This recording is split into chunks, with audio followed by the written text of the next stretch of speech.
नमस्कार, माझ्या चॅनलवर तुमचं मनपूर्वक स्वागत आहे। आज आपण बघणार आहोत वांगा बटाटा रस्सा भाजी। सर्वात प्रथम कुकरमध्ये तेल टाकूयात। त्यामध्ये जिरी मोहरी टाकल्यावर जिरी मोहरी टाकायची, ते फुटल्यावर कांदा टाकायचा आहे। कांदा जरा लालसर गुलाबी झाला की त्यामध्ये आलं लसूण पेस्ट ॲड करायची आहे। आलं लसूण पेस्ट टाकल्यानंतर पुन्हा एकदा परतवायचं आहे। त्यानंतर चिरलेला टोमॅटो टाकायचा आहे। एक मध्यम आकाराचा टोमॅटो आहे। टोमॅटो चांगला परतवायचा आहे। त्यानंतर आपल्याला मसाले ॲड करायचे आहेत। त्यामध्ये आपण ॲड करणार आहोत लाल तिखट, धनेपूड, जिरेपूड, हळद, हिंग आणि घरचा मसाला। हे सगळं टाकल्यानंतर पुन्हा एकदा सर्व परतून घ्यायचं आहे चांगलं।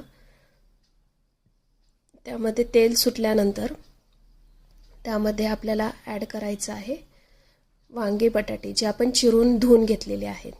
ओके, ते सुद्धा परतवायचे आहेत। मसाला सगळ्या वांगे बटाट्यांना लागला पाहिजे, अशा पद्धतीने आपल्याला ते सगळं परतवायचं आहे।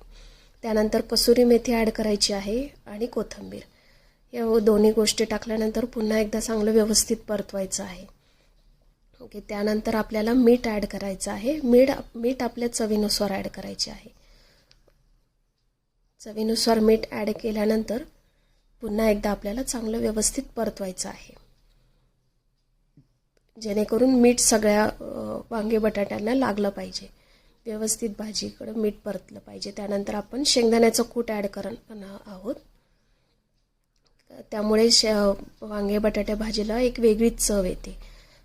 व्यवस्थित सगळं तेही आपल्याला व्यवस्थित परतवायचं आहे आणि आपल्याला त्यानंतर गरम पाणी ॲड करायचं आहे।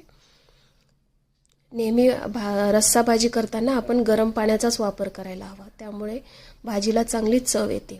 एक उकळी आल्यानंतर कुकरचं झाकण बंद करायचं आहे। 2 शिट्टी घ्यायची आहे। त्यानंतर आपली भाजी बघू शकता रेडी आहे।